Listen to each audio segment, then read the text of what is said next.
Okay, great. Okay, so Kevin says, all right, I'm going to go back and forth. And this is going to be disorienting to you, but just look at me. Pretend not to look up there for a second, okay? All right, so today, I see you looking up there, tell me.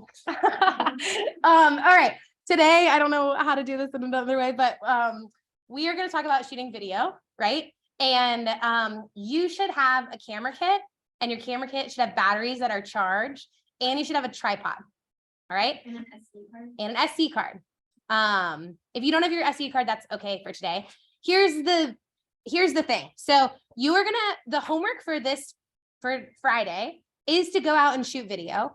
And the goal is to go out, shoot video, and like run into problems and come in on Friday and say like, this didn't work for me.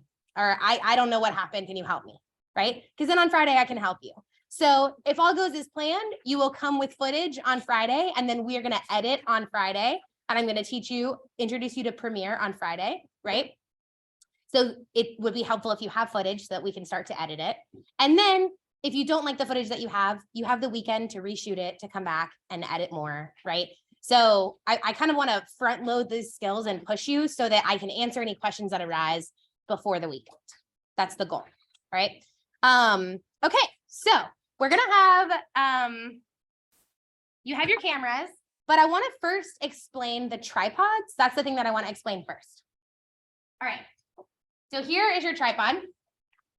And on your tripod, the most important thing on your tripod, and some of you might not have it, but I hope everybody does, it's your quick release plate.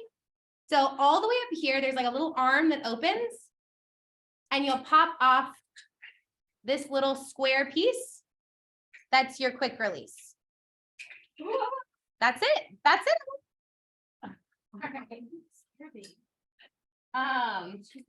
Okay, so this arm kind of opens up like this, right? And then you should be able to pull that little piece out. Carly, do you want to go get a tripod? Yeah. Just go ahead and go check one out. Okay, so this is going to go on the bottom of your camera, but you need to make sure first that your camera has battery in it. So we have our cameras.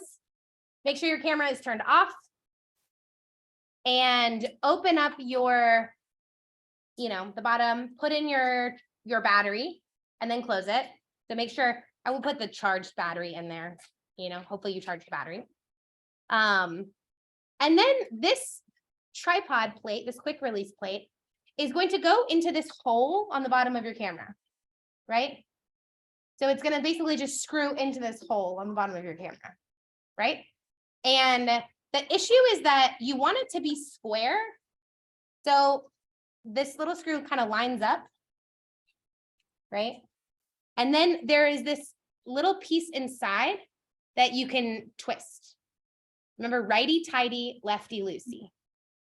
And you want to make sure the square is pretty, I don't know, like a flesh. It's, you don't want it to be diagonal. You want it to be even with the bottom of your camera.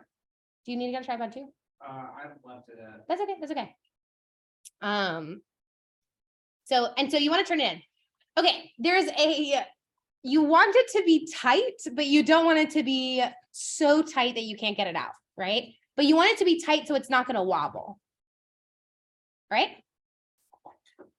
Okay, so that's your quick release plate. The reason it's amazing is that when you're shooting, you set up your tripod. If something happens, you can very quickly open that arm, take out your camera, and go run around and cover whatever the other thing is without carrying your whole tripod with you if you need to. Yep. Why is there a hook on the bottom? There's a hook on the bottom of the tripod because sometimes, like these are really light tripods, you can hang like a bag of sand or something to weigh it down to make it stronger if you're in a situation like outdoors where the wind might blow it over. This is the hook Emily was asking about. Okay. How do you use your tripod? All right. So when we first start taking video, I think it is natural that we want to just handhold it and kind of show the world like this, just like go around and show the world like that. The issue is that it's actually really difficult to be still it's difficult because our arms are going to shake. We breathe, our heart beats, right? Maybe we trip. And so shaky video is just really difficult to watch. So we're going to overcome that by using your tripod, right? And I'm not saying like eventually you can learn how to do handheld. We can work on it. If you are going to do it, one of the ways I would do it is to kind of push like this to stabilize it slightly against your neck, right? Or sometimes I'll like put my elbow on something like this to stabilize it. But I want you to try to use your tripod. Okay. There might be a situation where you can't get close enough with your tripod and so you can handhold it, but overwhelmingly, I would like you to try to use your tripods. Okay. So the way that I use my tripod, kind of first things first, I pull it all together like this, and then I just open all of these levers and all of the little legs fall out. And I keep all my legs together while I'm doing that. And then I just lock them. And then once they're all locked, so see, Emily, you see how yours is open? It's a little harder. If you have it together, yeah, but you're good. Perfect.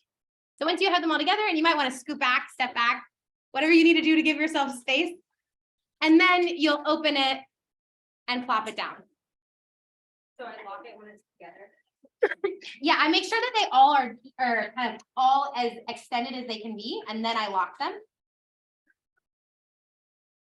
And then I'll open it. All right, I'm going to switch my video view for a second.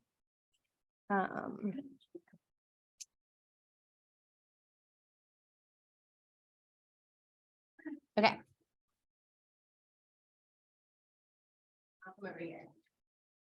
Okay. Okay, and then whenever you're ready to undo it, instead of going like this and bringing each thing in individually, right? Instead of doing that, which will take forever, I actually just collapse it, flip it upside down, and then I open all these things and they all come in and collapse it.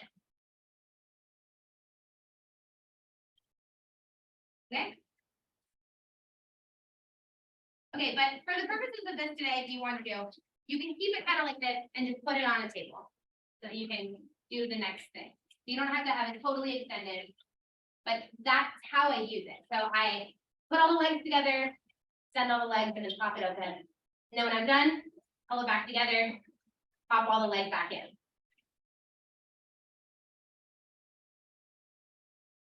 Okay. Let me see. Preferences. Okay. The other things that are going to help you on your camera is there's this arm. You see this arm? Yes. You want this arm to face you. So it's going to be like this. The arm's going to be facing me, right? And this arm, I can loosen by twisting it to the left, which will allow it to go up and down. And then when I'm happy, I'm going to tighten it back to the right. Similarly, there's this little wheel on the side of my tripod. If I loosen that, I can move it sideways. And then when I'm happy, I'm going to tighten it back up. So those are other ways that you have a little bit more freedom to get the exact shot that you want.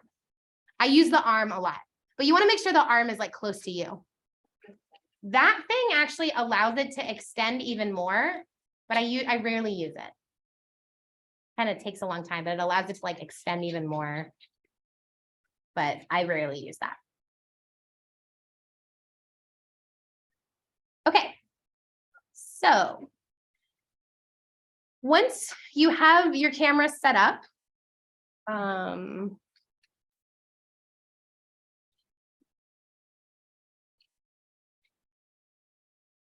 once you have your tripod set up and you're feeling good about it, so I'll extend mine for the purposes of showing you. Walking, opening, walking. Right. There's actually like a little green level on it. This is helpful. Like if you do an interview outside on a hill and you're like, I just can't get it straight, the level helps you a lot, right? Or just if you notice that maybe one of your legs isn't fully extended, the way a level works is there's like a little bubble. There's a circle with an inner circle, and the little bubble is supposed to be in that inner circle. And if it's not, then you just have to kind of make sure that all your legs are extended to try to make it even and try to get that bubble in the middle of the inner circle. Okay. All right. So then once you are going to film, I'm going to open this little arm, the arm that goes like this. And I'm just going to slide my camera into the tripod. And then bada bing, we're good to go. That's how this works.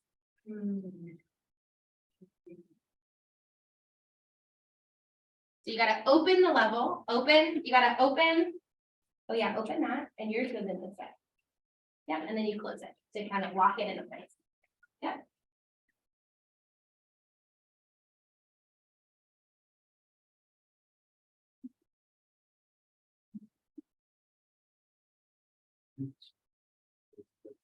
Right.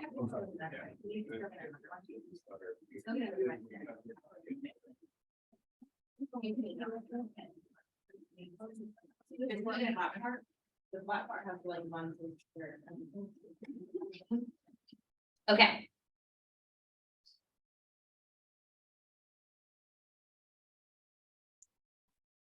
All right. Okay. So you are going to record an interview, and then you're going to record B-roll, right? When you record your interview, what I want to happen is I want your camera to be eye level with the person that you are recording. We don't want that person it to be really low and shooting up at their nose or really high looking down at them. We actually want your camera to be on eye level with the person that you're recording, okay? So this is why I use you as an example. Can you stand up? All right. So Dave is my example, right? I am not going to be able to film him with my tripod, right? Okay, you can sit back down, thank you. So what I would do instead is I would ask him to sit down, just like he's sitting down, right? So he's sitting down here, or Emily will make you my kind of person because you can get around here. Do you want me to put? I want you to sit. So when I'm setting up my interview, I am going to want that person to be on eye level. So I'm going to ask them to sit down. And then I'm going to say, okay, right now it's a little bit too high, right? Right now it's slightly too high. So Piper, this needs to be tightened. Tighten the arm to the right. Yep. Yep. Does it feel more stable? Yeah. Cool. So yeah, so maybe I'll kind of go like this and lower this just slightly to have my camera be on eye level. Okay, I'm like, maybe it's still a little too high.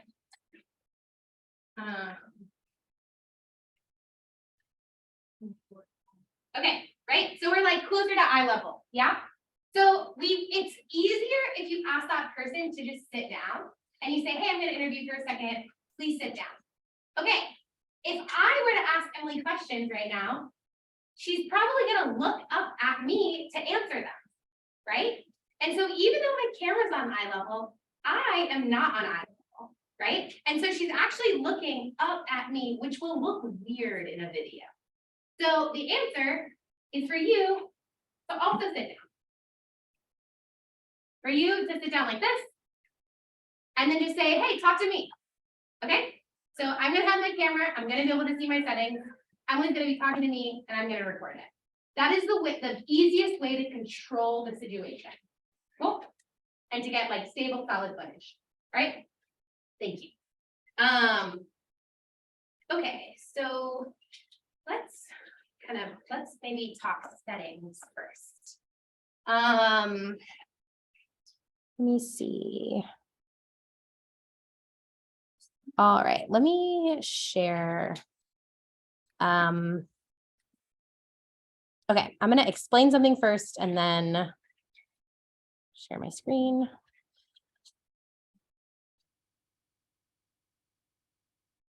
Okay.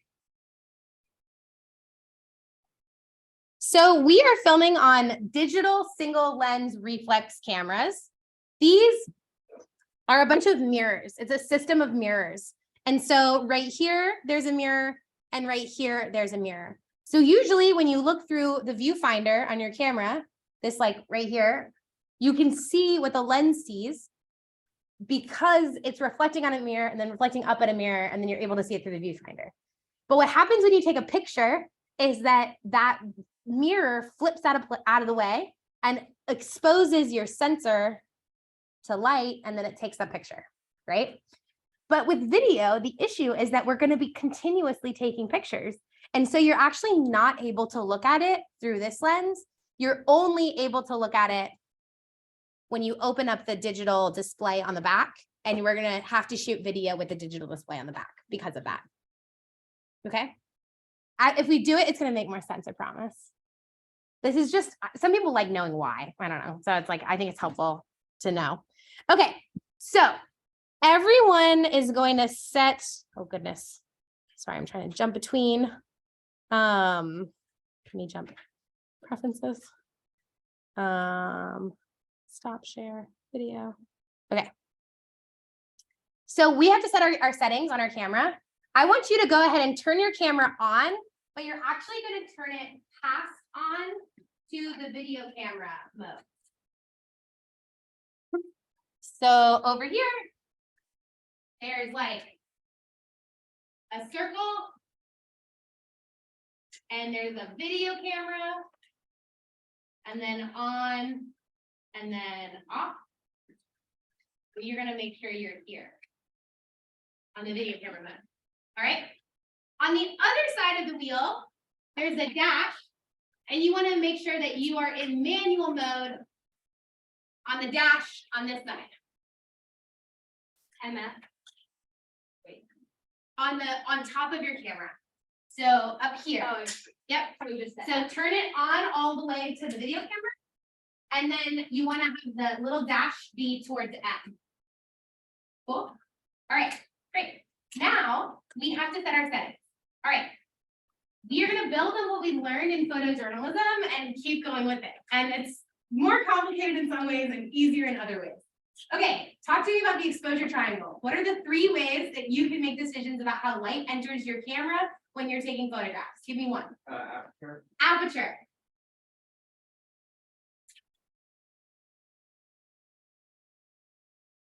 Also fun. F-stop. Give me another. Shutter speed, Shutter speed. which I guess wouldn't apply to video. It does apply. And what's the last one? Ben, what's the last one? Do you remember? So it's an eye, it's like an eye. Yeah. ISO. Okay, great. All right. Yes. Okay, so this is the exposure triangle.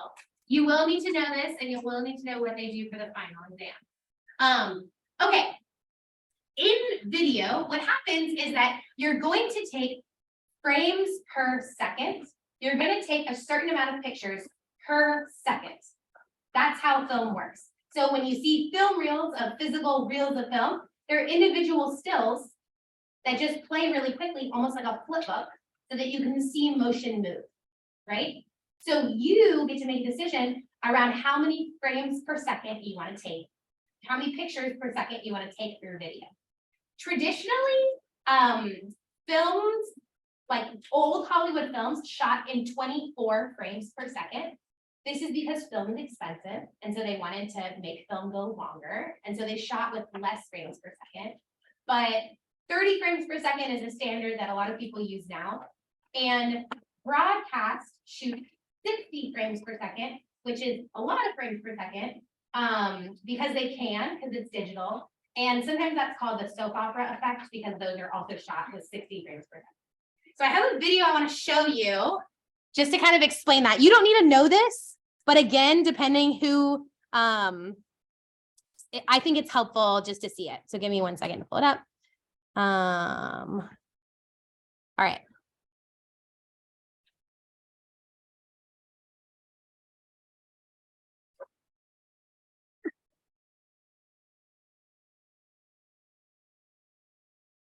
You'll actually be able to see kind of the jumpiness of the individual footage. Oh.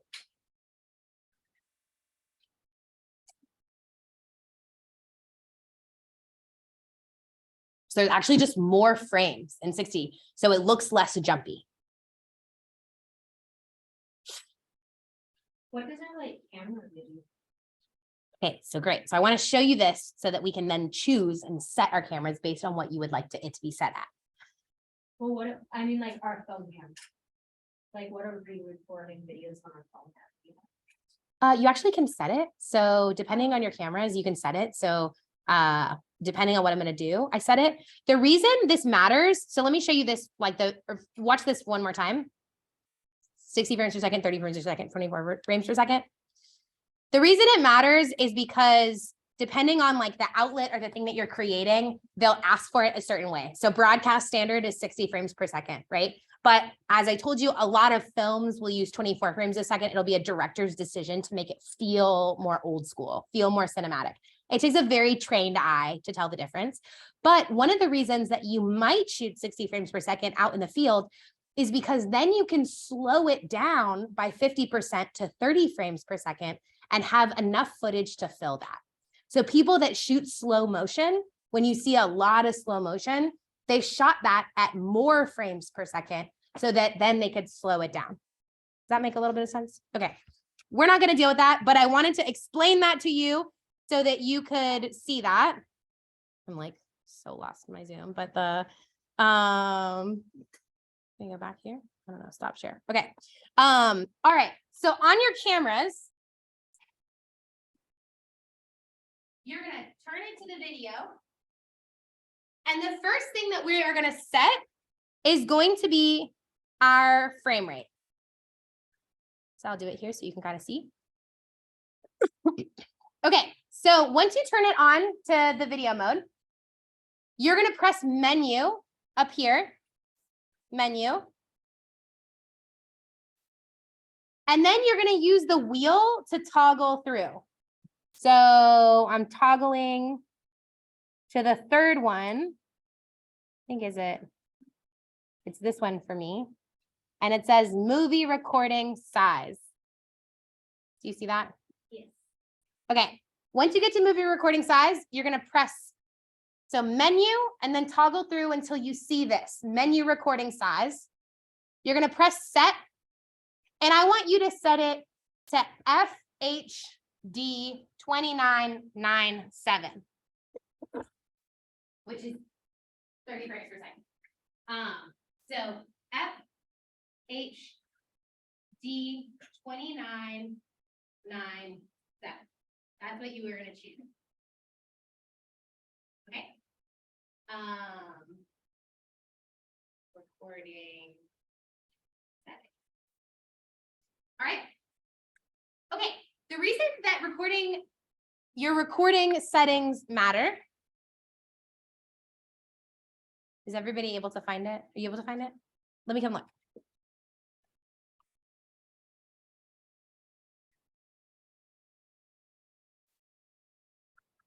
Oh, okay. This is fine. So you can shoot 25 frames per second. It's just a slightly different camera. But you'll have to make one adaptation. It'll be fine. Yeah. The reason, yeah.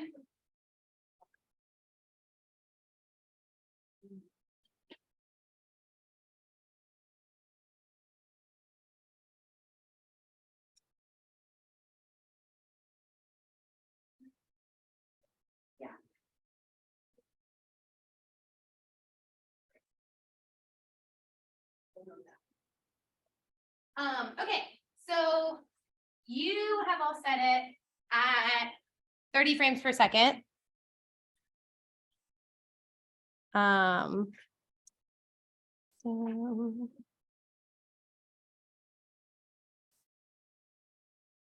Okay, you all set it at 30 frames per second. The reason this matters is because your shutter speed has to be twice whatever your frame rate is.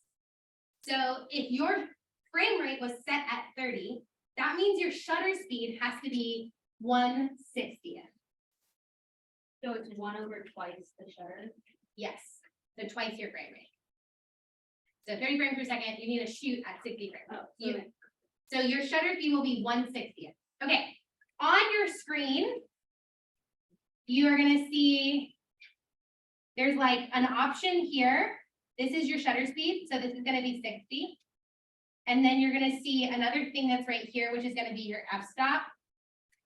And then you're gonna see the meter. And then you have another option over here, which is your ISO. Yeah, so this one has to be 60. How do you set it? You can either click on it, just like touch it and then move it around, or you can use the wheel at the top of your camera. Touch screen. I love it. No, it's good. It's helpful because you can see the changes in real time, which is actually immensely helpful. So 60. Okay. So the first thing you set when you record video, you set your frame rate, and then you know that your shutter speed is twice that.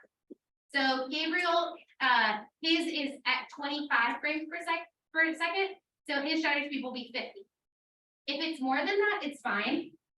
Sometimes it can be a little jumpy if you get really high shutter speeds, but it needs to be at least twice, and ideally twice the frame rate. Cool. Okay. So the next thing that I think about, yeah, Corey? Said that it has to be twice of the frame rate, but like, where do you see the?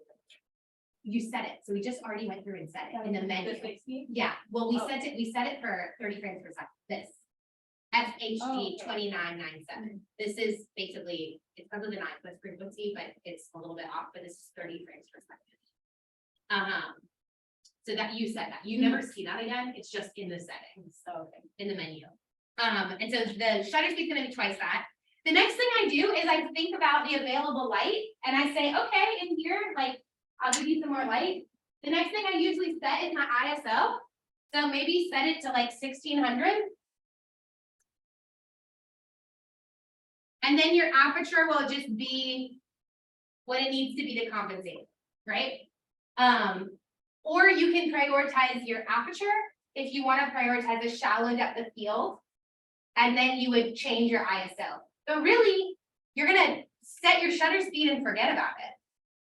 And the only two things you really have to think about are your ISO and your f-stop.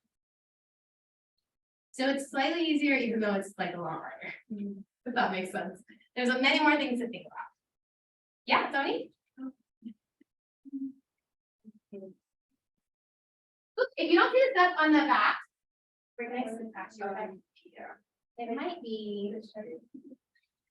Oh, you need to have a key card in your camera. I think that's why. It'll look like Corey's.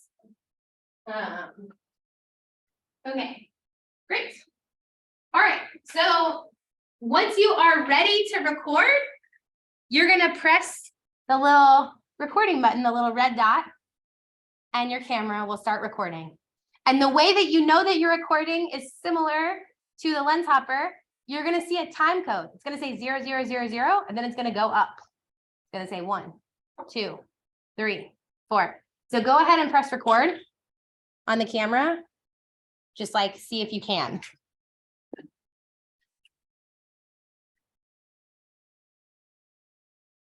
Okay. Is there a door? It is this.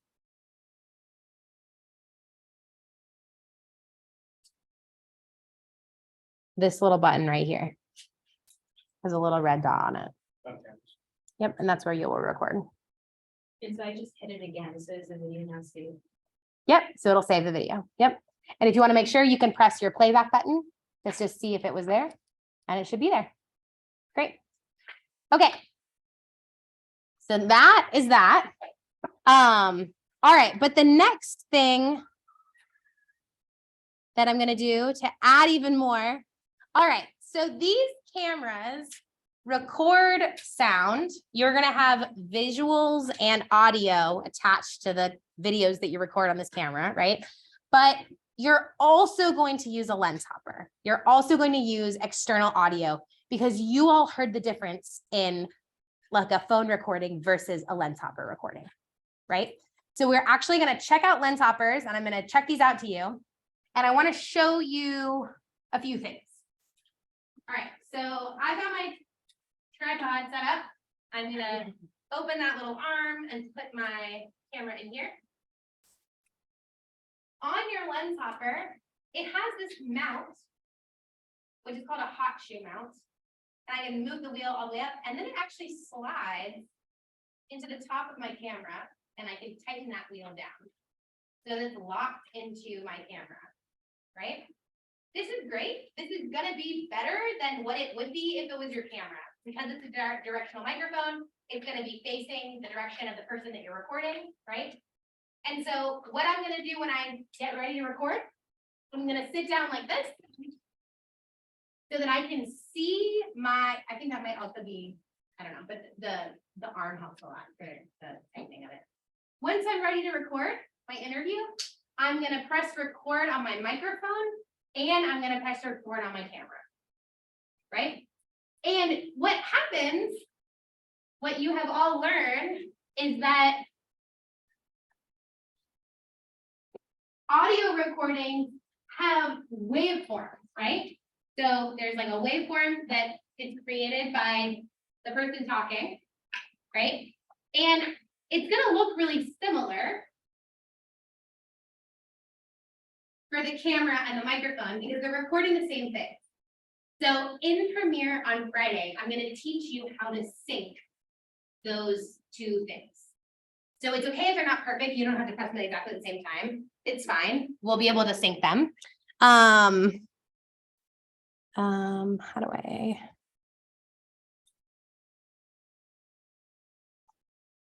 Yeah. Okay. All right, we watch this. Okay, so there is something though that you can do to help those audio files sync, which is to clap. So I'm gonna press record on my camera, press record on my microphone, and then I'm gonna clap because it creates this huge peak in your audio file that is unlike any other sound that you're recording. So it's very easy to sync those and pull those two things together. Cool. So if you forget to do it, it's fine, but it's really helpful. So usually I do that. It actually mimics a like movie slate that is like, take one, and it like claps and makes a really loud noise that peaks the audio that allows them to synchronize that later, right? Also big budget films, that's like they're perfectly precise. They can do it by time code, but the program's powerful and great, so it's gonna be fine. But that clap can help you, all right?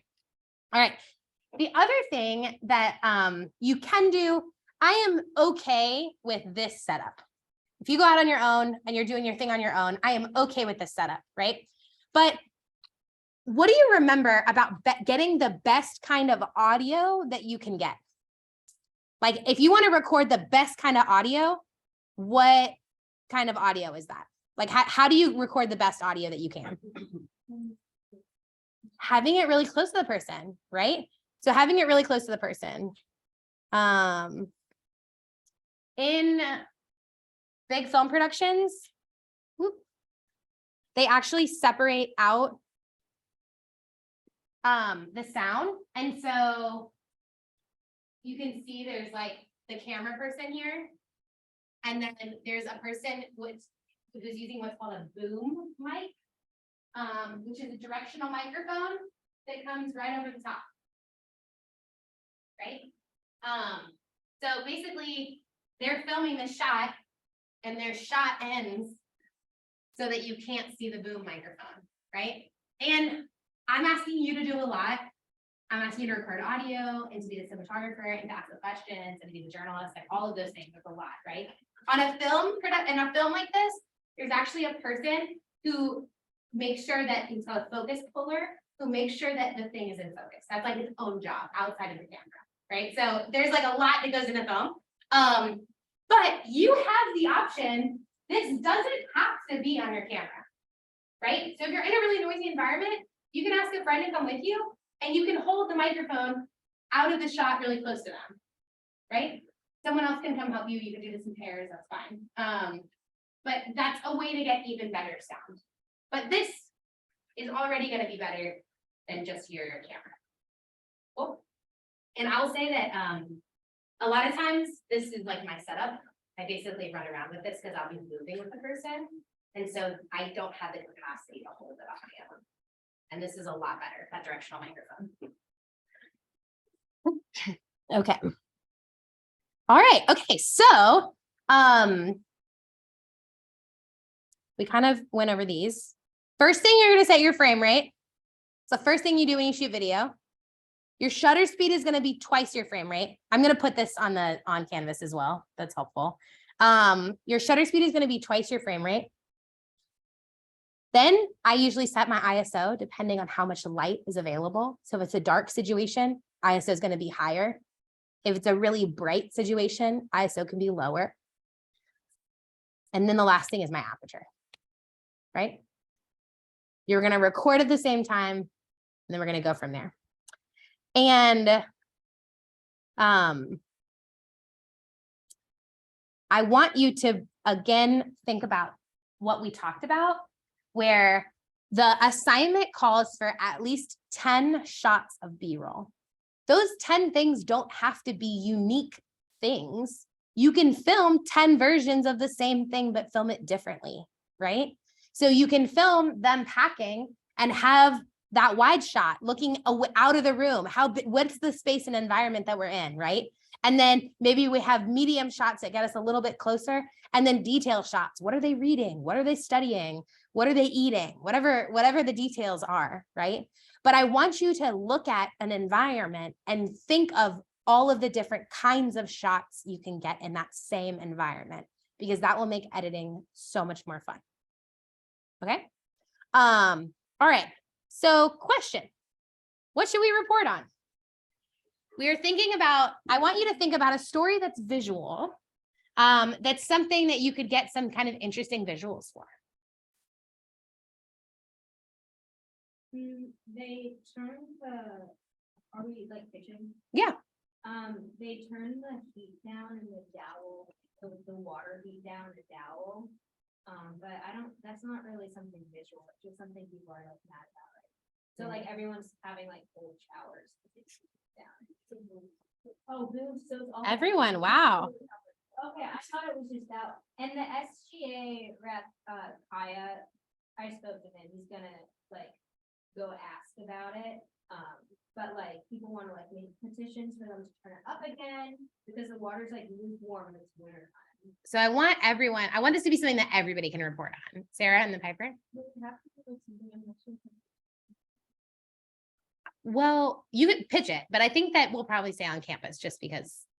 But what it? Like the light show. Yeah. And Greek Row, they're having a Christmas decoration competition, so all of the houses are decorated. And Mercer Village, the lights are up. Piper.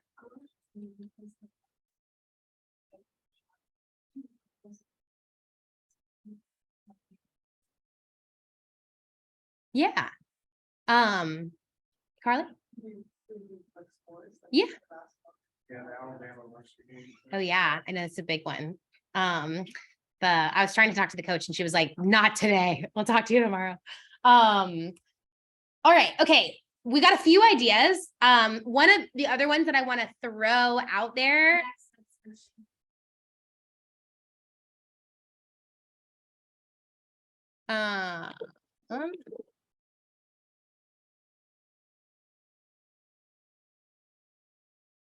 So what will Max's shutter speed be?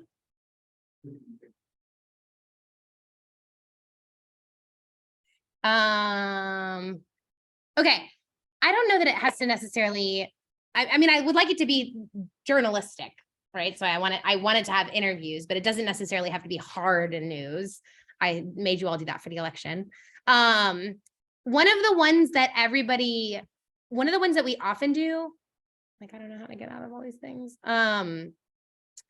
is dining hall options and food options on campus. That's one that we've done in the past. There's a lot of things that you can do for that. You can do the CAF, or you can do any of the other places that people can eat, or lack of options, what people eat. That's one that people choose. So maybe let me take a vote. I heard something maybe related to student life in the last 2 weeks of school. So it could be studying, it could be like preparing for Christmas decorations and holidays. So maybe we'll do something like broad student life related for the last 2 weeks. I'll throw out dining hall options, and maybe we can do something sports related. Right? Okay. So number 1 is going to be student life in the last 2 weeks of campus. Number 2 is going to be dining hall food options. Number 3 is going to be sports. Okay. Vote for anybody would like to vote for number 1, raise your hand high. It's a pretty broad category. 1, 2, 3, 4, 5, 6, 7, 8. Okay. 8. And then I think that takes it, but okay. Number 2, who wants to vote for dining hall options? Do it. We've got one. We've got one maybe. Okay. And then sports. 1, 2, 3, 4. Okay. Here's the deal. I'm actually fine. If we want to split it, do sports people feel strongly about sports? I don't want you to do your own team is the issue. We've got a few athletes in here. So I don't want you to do your own teams. Does that change your vote? Yeah. Does that change your vote, Carly? Okay. Yeah, that's fine with me. If you want to do that, that's fine with me. Okay. All right. So those are going to be the 2 options. Option 1 is going to be sports life in the next, the student life in the next 2 weeks. So interview someone, but try to interview them about things that you can film B-roll related to it, right? So if there's an event coming up, like maybe the decorating of houses, that would be a great story. Something related to maybe the Mercer Village Lights could be an interesting story. You would want to try to find something that's particularly interesting, right? So maybe if a student is like, I work 3 jobs, like I work and I have all these classes and it's difficult for me to find time to study. You could focus and make a short video about that. Maybe the time demand that these students have, right? Are the stories that we do, are they going to be like posted? I know like you still have a while to like, we're only focusing on people right now, but will they eventually be posted or not? For these ones, I want to try doing non-narrated for this one. So this one I want, just because we don't have much time, for this one, I want the story to come from them. Okay, so we're not doing interviews there. We're just doing. You can interview a person. So you'll basically make a story about a person. There's going to be 1 interview. Let me pull up the assignment. The goal for Friday is to, it's already live on Canvas. You're going to do 1 4 to 5 minute interview filmed with the camera, the lens hopper, and the tripod. And then I want you to get at least 10 clips of B-roll. And we're going to edit with that in class. All right. So those like pictures or like students by a segment, like. Okay, so great. How long should you film for? That's a great question. How long should you film for? I think it's a good practice to try to film each B-roll clip for at least 10 seconds. That way you have freedom to decide how long to edit it. But I'll say there's kind of 2 camps. One, sometimes I set up my shot and I press record and then I count to 10 or 12 or 15 and I record the B-roll and then I stop it and it's its own clip and it stands on its own. But sometimes if I'm doing something like the Mercer Lights, maybe this song is really important to the B-roll and I might want to use that song or that sound later, right? Like maybe a coach giving a speech or something, right?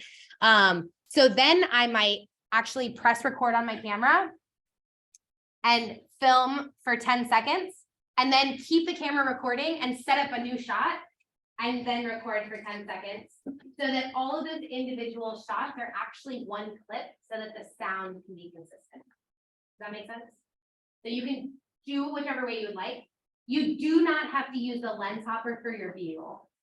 The lens hopper is only for your interview. So you do not need to use the lens hopper for your other stuff.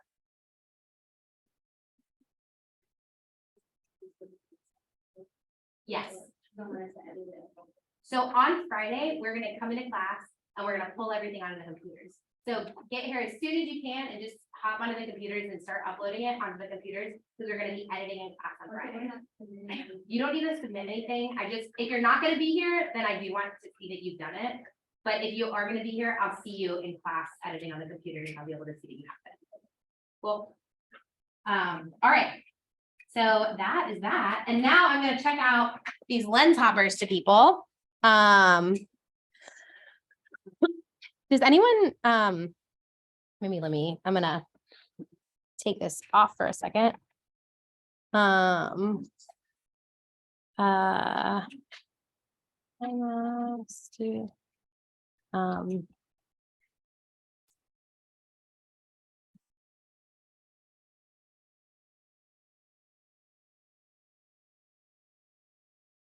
Okay. Let me pull up my document. Okay, if you often, we don't have quite enough for everyone to have individuals, but we have most. Is there anyone who is like particularly busy and needs their own microphone right now? They have like kind of a chaotic week.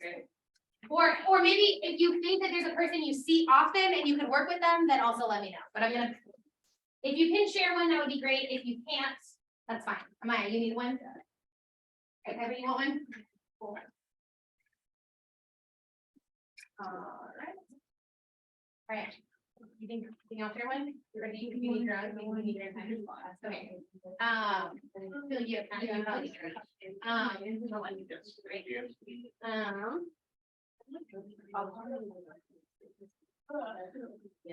Okay. Well,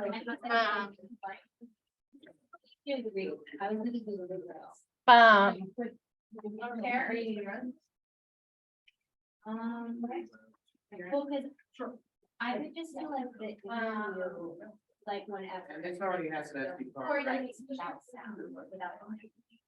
Yes. Oh, I have that. Okay. You need to give We me can those. share one. Okay, and then can you, what? Can you give me this? Yeah, so just wait 1 second and let me get the numbers from you. Okay, Ben, what do you have? LH 29? I think that's, that's four. Wait. Let me take a look. I look at this and all I have to do. Yeah, sorry. No, you're fine. Okay, Gabriel, what do you have? LH 5, Piper. LH 29. Amaya 25. 25. Carly. 26. Corey. LH 17. Maria. 11. Sarah. Yeah. 15. And then, yeah, I can give you your own. I think that would be. Here. Thank you. Yeah, Emily 18. Emily LH 18. Cam 28. And then Dave 31. LH 31. Perfect. All right. Thank you all.